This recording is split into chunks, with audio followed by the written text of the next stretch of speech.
ఓం శాంతి. ఈరోజు Murali date 12 December 2025. బాబా చెప్తున్నారు, మధురమైన పిల్లలు, సంగం యుగంలో సత్యమైన తండ్రి ద్వారా మీకు సత్యతా వరదానం లభించింది. అందువలన మీరు ఎప్పుడు అసత్యం చెప్పరాదు. ఈరోజు ప్రశ్న: నిర్వీకారులుగా అయ్యేందుకు పిల్లలైన మీరు ఏ శ్రమ చేయాలి? జవాబు: ఆత్మాభిమానులుగా అయ్యే శ్రమ తప్పకుండా చేయాలి. బ్రుకుటి మధ్యలో ఆత్మనే చూసే అభ్యాసం చేయండి. ఆత్మలుగా అయ్యి ఆత్మతో మాట్లాడండి. ఆత్మలై వినండి. దేహం వైపు దృష్టి వెళ్ళరాదు. ఇదే ముఖ్యమైన శ్రమ. ఈ శ్రమలోనే విఘ్నాలనేవి ఏర్పడతాయి. ఎంత ఎక్కువ వీలైతే అంత నేను ఆత్మను, నేను ఆత్మను అని అభ్యాసం చేయండి. పాట: ఓం నమః శివాయ. ఓం శాంతి. మధురమైన పిల్లలకు తండ్రి ఈ సృష్టి చక్రం ఎలా తిరుగుతుంది అనే స్మృతిని కలిగించారు. మనము తండ్రి ద్వారా ఏం తెలుసుకున్నామో, తండ్రి మనకు ఏ మార్గాన్ని చూపించారో అది ప్రపంచంలోని వారెవ్వరికీ తెలియదని పిల్లలైన మీకిప్పుడు తెలుసు. మీరే పూజ్యులు, మీరే పూజారులు అను దాని అర్థం కూడా మీకు తెలిపించారు. ఏ పూజ్యులైతే విశ్వానికి యజమానులుగా అవుతారో వారే పూజ్యులే. వారే మళ్ళీ పూజారులుగా అవుతారు. పరమాత్మ గురించి అలా అనరు. ఇది ఖచ్చితంగా రైట్ అని ఇప్పుడు మీకు స్మృతి కలిగింది. సృష్టి ఆది మధ్యాంతాల సమాచారము తండ్రియే వినిపిస్తారు. ఇతరులెవ్వరిని జ్ఞానసాగర్లు అని అనరు. ఈ మహిమ శ్రీకృష్ణునిది కాదు. కృష్ణుడు అన్నది శరీరం పేరు కదా. వారు శరీరధారి. వారిలో సంపూర్ణ జ్ఞానము ఉండదు. ఇప్పుడు మీరు కృష్ణుని ఆత్మ జ్ఞానం తీసుకుంటూ ఉందని మీకు తెలుసు. ఇది అద్భుతమైన విషయము. తండ్రి తప్ప ఇతరులెవ్వరూ అర్థం చేయించలేరు. చాలామంది సాధువులు, సత్పురుషులు అనేక రకాలైన హఠయోగాలు మొదలైనవి నేర్పిస్తూ ఉంటారు. అవన్నీ భక్తి మార్గానికి చెందినవి. సత్యుగంలో మీరు ఎవ్వరిని పూజించరు. అక్కడ మీరు పూజారులు కావరు. వారిని పూజ్య దేవతలు అని అంటారు. అయితే ఇప్పుడు అలా లేరు. ఆ పూజ్యులే ఇప్పుడు పూజారులుగా అయ్యారు. తండ్రి అంటున్నారు, ఇతను కూడా పూజ చేసేవాడు కదా. ఇప్పుడు మొత్తం ప్రపంచం పూజారిగానే ఉంది. నూతన ప్రపంచంలో పూజ్య దేవీ దేవతా ధర్మం ఒక్కటే ఉంటుంది. డ్రామా ప్లాన్ అనుసారం ఇది పూర్తి కరెక్ట్గా నడుస్తూ ఉందని పిల్లలకు స్మృతిలోకి వచ్చింది. ఇది గీత అధ్యాయమే. కేవలం అందులో పేరును మార్చేశారు. దీనిని అర్థం చేయించేందుకే మీరు శ్రమిస్తారు. 2500 సంవత్సరాల నుండి గీతను కృష్ణుడే బోధించారని అనుకుంటూ అర్థం చేసుకుంటూ వచ్చారు. ఇప్పుడు ఈ ఒక్క జన్మలో గీతను వినిపించింది నిరాకార భగవంతుడే నని అర్థం చేసుకునేందుకు సమయమైతే పడుతుంది కదా. వృక్షము చాలా విశాలంగా, పొడుగ్గా వ్యాపించి ఉందని అర్థం చేయించారు కదా. తండ్రి మాకు రాజయోగాన్ని నేర్పిస్తున్నారు అని కూడా మీరు రాయవచ్చు. ఏ పిల్లలకు నిశ్చయం కలుగుతుందో వారు నిశ్చయంతో ఇతరులకు కూడా అర్థం చేయిస్తారు. నిశ్చయం లేనివారు ఎలా తెలపాలి? తెలిపితే గొడవలు అవుతాయేమోనని తికమక పడుతూ ఉంటారు. ఎందుకంటే ఇంకా నిర్భయులుగా అవ్వలేదు కదా. ఎప్పుడైతే పూర్తి దేహీ అభిమానులుగా అవుతారో అప్పుడు నిర్భయులుగా అవుతారు. భక్తి మార్గంలో అయితే భయపడతారు. మీరంతా మహావీరులు. మాయను ఎలా జయించాలో ప్రపంచంలో ఎవరికీ తెలియదు. ఇప్పుడు ఇంతకుముందు కూడా తండ్రి మన్మనాభవ అని చెప్పారని పిల్లలైన మీకిప్పుడు స్మృతి కలిగింది. పతిత పావనుడైన తండ్రి వచ్చి అర్థం చేయిస్తున్నారు. గీతలో పదాలైతే ఉన్నాయి, కానీ ఈ విధంగా ఎవ్వరూ అర్థం తెలపలేరు. తండ్రి అంటున్నారు, పిల్లలు దేహీ అభిమానీ భవ. గీతలో కొన్ని పదాలు మాత్రమే పిండిలో ఉప్పంతా ఉన్నాయి. ప్రతి విషయంలో తండ్రి నిశ్చయం చేయిస్తారు. నిశ్చయబుద్ధి కలవారు విజయం పొందుతారు. మీరిప్పుడు తండ్రి నుండి వారసత్వాన్ని తీసుకుంటున్నారు. తండ్రి అంటున్నారు, గృహస్థ వ్యవహారంలో కూడా ఉండాల్సిందే. అందరూ ఇక్కడకు వచ్చి కూర్చునే అవసరం లేదు. సర్వీస్ చేయాలి. సేవా కేంద్రాలు తెరవాలి. మీరు ముక్తినిప్పించే సైన్యము అంటే సాల్వేషన్ ఆర్మీ, ఈశ్వర్య మిషన్. మొదట శూద్ర మాయవి మిషనల్ వారిగా ఉండేవారు. ఇప్పుడు మీరు ఈశ్వర్య మిషన్ వారిగా అయ్యారు. మీ మహత్వం చాలా గొప్పది. ఈ లక్ష్మీనారాయణులకు ఏ మహిమ ఉంది? ఎలాంటి రాజులో అలా రాజ్యపాలన చేస్తారు. అయితే వీరిని సర్వగుణ సంపన్నులు అని, విశ్వానికి యజమానులు అని అంటారు. ఎందుకంటే ఆ సమయం ఇంకే రాజ్యము ఉండదు. విశ్వానికి యజమానులుగా ఎలా అవ్వాలో పిల్లలు అర్థం చేసుకున్నారు. ఇప్పుడు మనమే మళ్ళీ దేవతలుగా అవుతాము. అందువలన వారి ముందు మనం తలను ఎలా ఉంచుతాము? మీరు జ్ఞానస్వరూపులుగా అయ్యారు. ఎవరికి జ్ఞానం లేదో వారు తల వంచి నమస్కరిస్తూ ఉంటారు. అందరి కర్తవ్యం మీరిప్పుడు తెలుసుకున్నారు. ఏ చిత్రాలు తప్పుగా ఉన్నాయో, ఏ చిత్రాలు రైట్గా ఉన్నాయో కూడా మీరు తెలపగలరు. రావణరాజ్యం గురించి కూడా మీరు అర్థం చేయిస్తారు. ఇది రావణరాజ్యం. దీనికి అగ్ని అంటుకుంటూ ఉంది. ఎండిపోయిన వెదుర్లు అడవికి అగ్ని తగులుకుంటుంది. ఈ విశ్వాన్ని ఎండిపోయిన వెదుర్ల అడవి అని అంటారు. ఏ పదాలకు గాయనం ఉందో వాటిని గురించి అర్థం చేయిస్తారు. భక్తి మార్గంలో అయితే అనేక చిత్రాలు తయారు చేశారు. వాస్తవంలో మొదట శివబాబాకే పూజ జరుగుతుంది. ఆ తర్వాత ఈ లక్ష్మీనారాయణుల చిత్రం. అంతే, చాలు.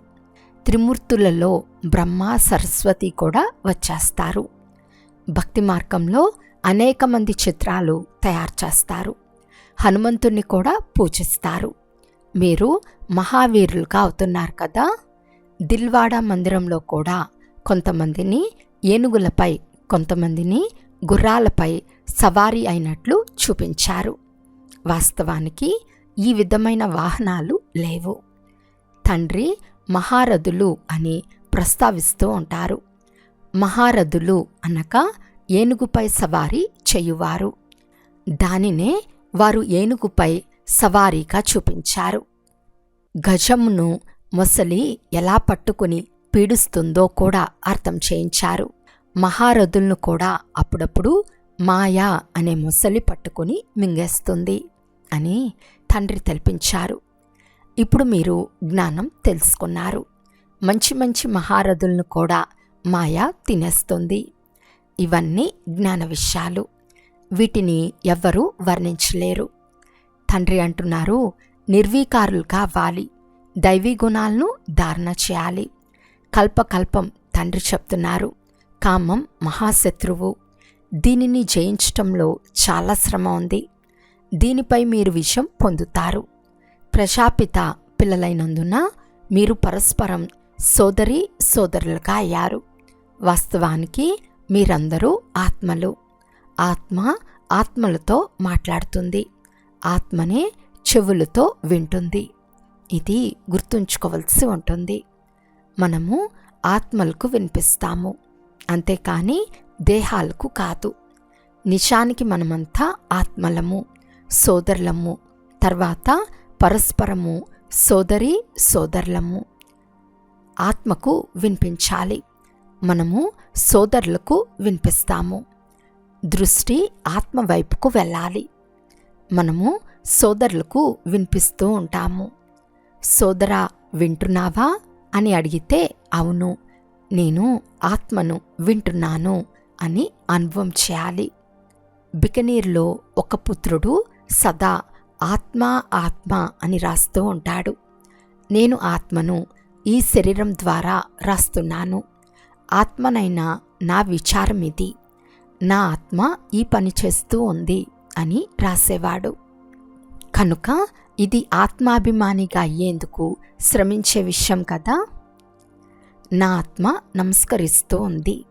ఎలాగైతే బాబా ఆత్మీక పిల్లలు అని అంటారు కదా, కావున బ్రుకుటి వైపు చూడాలి. ఆత్మనే వింటుంది, నేను ఆత్మకు వినిపిస్తున్నాను అని భావించాలి. మీ దృష్టి ఆత్మపై పడాలి. ఆత్మ బ్రుకుటి మధ్యలో ఉంటుంది. శరీరంపై దృష్టి పడితే విఘ్నాలు ఏర్పడతాయి. ఆత్మతోనే మాట్లాడాలి, ఆత్మనే చూడాలి. దేహాభిమానాన్ని వదిలేయండి. తండ్రి కూడా బ్రుకుటి మధ్యలో కూర్చుని ఉన్నారని ఆత్మకు తెలుసు. వారికి మనం నమస్కరిస్తాము. బుద్ధిలో మనము ఆత్మలమనే జ్ఞానం ఉంది. ఆత్మనే వింటుంది. ఈ జ్ఞానం ఇంతకుముందు లేదు. ఈ దేహము పాత్రను అభినయించేందుకు లభించింది. అందువలన పేరు దేహానికే పెట్టబడుతుంది. ఈ సమయంలో మీరు దేహీ అభిమానులుగా అయ్యి వాపస్ వెళ్ళాలి. పాత్ర అభినయం చేసేందుకే పేరు పెట్టబడింది. పేరు లేకుండా కార్య వ్యవహారాలు జరగవు. అక్కడ కూడా కార్య వ్యవహారాలేమో జరుగుతాయి కదా, కానీ మీరు సతోప్రధానంగా అవుతారు. అందువలన అక్కడ ఏ వికర్మలు జరగవు. వికర్మలుగా అయ్యే పనులు ఏవి మీరు చేయరు. అక్కడ మాయారాజ్యమే ఉండదు. ఇప్పుడు తండ్రి అంటున్నారు, ఆత్మలైన మీరు వాపస్ వెళ్ళాలి. ఇది పాత శరీరం. తర్వాత సత్యత్రేతాయుగాలలోకి వెళ్తారు. అక్కడ జ్ఞానం అవసరమే ఉండదు. ఇక్కడ మీకు జ్ఞానం ఎందుకు ఇవ్వబడుతుంది? ఎందుకంటే దుర్గతిలో ఉన్నారు. కర్మలైతే అక్కడ కూడా చేయాల్సిందే, కానీ అక్కడ అవి అకర్మలుగా అవుతాయి. ఇప్పుడు తండ్రి అంటున్నారు, చేతులతో పని చేయాలి. ఆత్మ తండ్రిని స్మృతి చేస్తుంది.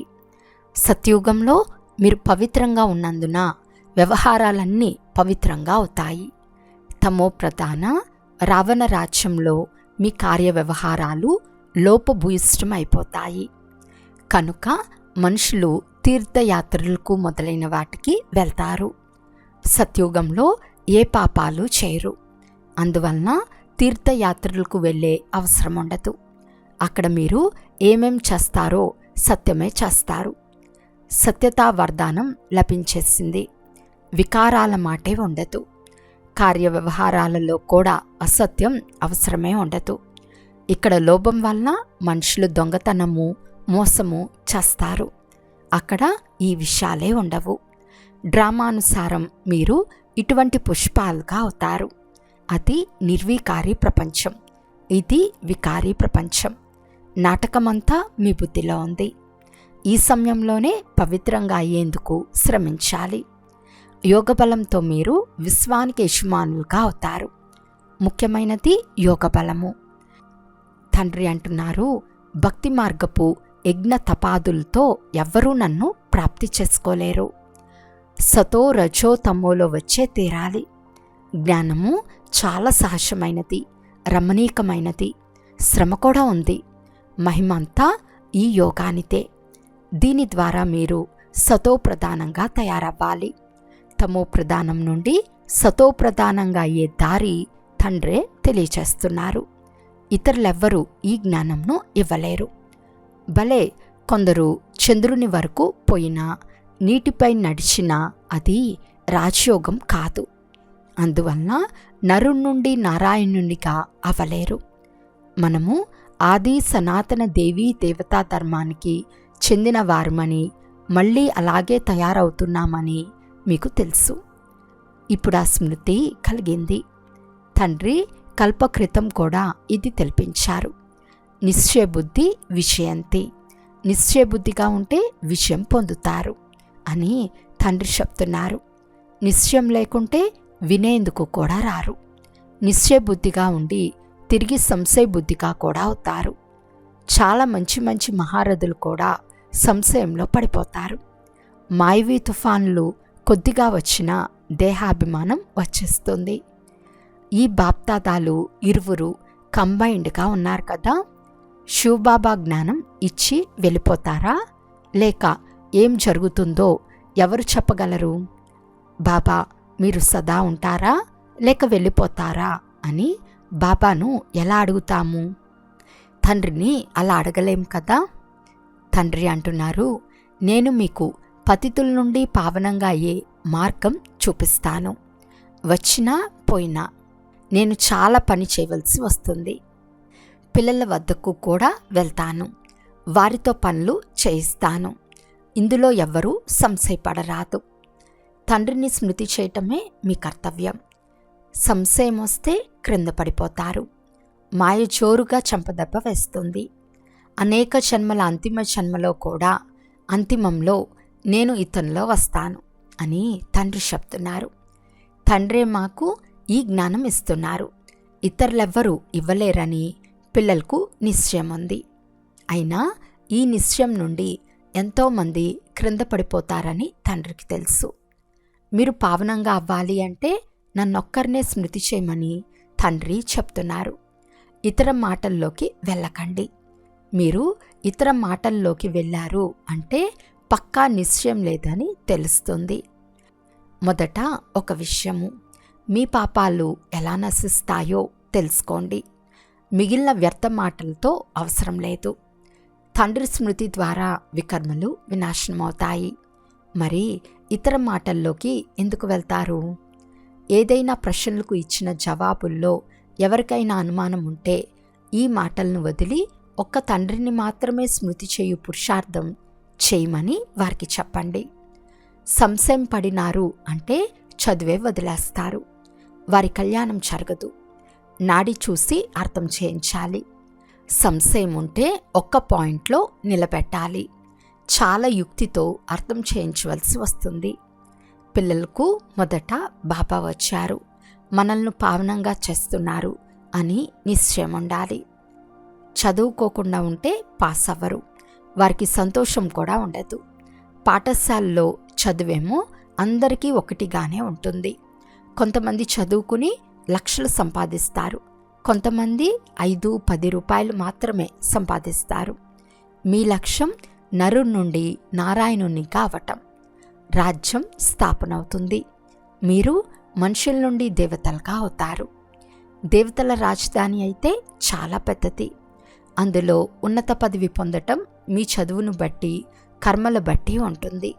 మీరు చేయు కర్మలు చాలా మంచివిగా ఉండాలి. బాబా తనను గురించి కూడా తెలుపుతున్నారు. బాబా తన సొంత విషయాల గురించి కూడా తెలుపుతున్నారు. ఇంకా కర్మాతీత అవస్థ తయారవ్వలేదు. నేను కూడా సంపూర్ణంగా అవ్వాలి. ఇంకా తయారవ్వలేదు. జ్ఞానమేమో చాలా సులభము. తండ్రిని స్మృతి చేయటం కూడా సులభమే. అయితే చేస్తే కదా. ఈ విషయాలన్నీ బ్రహ్మబాబా తెలుపుతున్నారు. అచ్చా, మధురాతి మధురమైన అపురూపమైన పిల్లలకు మాతాపిత బాప్తాదాల ప్రియస్మృతులు మరియు గుడ్ మార్నింగ్. ఆత్మిక పిల్లలకు ఆత్మిక తండ్రి నమస్తే. ఆత్మిక తండ్రికి ఆత్మిక పిల్లల యొక్క ప్రియస్మృతులు మరియు నమస్తే నమస్తే నమస్తే. ధారణ కొరకు ముఖ్య సారము. ఫస్ట్ పాయింట్, ఏ విషయంలోనూ సంశయపడి చదువును వదిలేరాదు. మొదట పావనంగా అయ్యేందుకు ఒక్క తండ్రిని మాత్రమే స్మృతి చేయాలి. ఇతర ఏ విషయాల్లోకి వెళ్ళరాదు.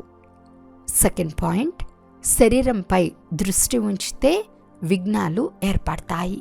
అందువలన బ్రుకుటిలోనే చూడాలి. ఆత్మగా భావించి ఆత్మతోనే మాట్లాడాలి. ఆత్మాభిమానులుగా అవ్వాలి. నిర్భయులుగా అయి సేవ చేయాలి. ఈరోజు వరదానము. సదా తండ్రి యొక్క అవినాశి మరియు నిస్వార్థ ప్రేమలో లవలీనమై ఉండే మాయా ప్రూఫ్ భవ. ఏ పిల్లలైతే సదా ప్రేమలో లవలీనమై ఉంటారో వారిని మాయా ఆకర్షించలేదు. ఎలాగైతే వాటర్ ప్రూఫ్ దుస్తులపై ఒక్క నీటి చుక్క కూడా నిలబడతో, అలా ఎవరైతే లగ్నంలో అంటే ప్రేమలో లవలీనంగా ఉంటారో వారు మాయా ప్రూఫ్గా అయిపోతారు. మాయ యొక్క ఏ దాడి కూడా యుద్ధం చేయలేదు. ఎందుకంటే తండ్రి యొక్క ప్రేమ అవినాశి మరియు నిస్వార్థమైనది. ఎవరైతే ఈ ప్రేమ యొక్క అనుభవిగా అయ్యారో వారు అల్పకాలిక ప్రేమలో చిక్కుకోరు. ఒకరు తండ్రి, రెండవది నేను, మా మధ్యలో మూడో వారు ఎవ్వరూ రాలేరు. స్లోగన్: న్యారా ప్యారాగా ఉండి కర్మలు చేసేవారే సెకండ్లో ఫుల్ స్టాప్ పెట్టగలరు.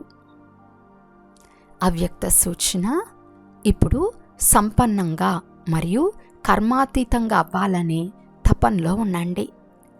కర్మాతీతము అనగా కర్మకు వశమయ్యేవారు కాదు, కానీ యజమానిగా, అథారిటీగా తయారయ్యి కర్మేంద్రియాల సంబంధంలోకి రావాలి. వినాశీ కోరికల నుండి భిన్నంగా అయి కర్మేంద్రియాల ద్వారా కర్మలు చేయించాలి. యజమాని అయిన ఆత్మను కర్మ తన ఆధీనం చేసుకోరాదు, కానీ అధికారిగా అయి కర్మ చేయిస్తూ ఉండాలి. చేయించేవారిగా అయి కర్మ చేయించాలి. దీనినే కర్మ సంబంధంలోకి రావటము అని అంటారు. కర్మాతీత ఆత్మ సంబంధంలోకి వస్తుంది, బంధనంలోకి రాదు. అచ్చా. ఓం శాంతి.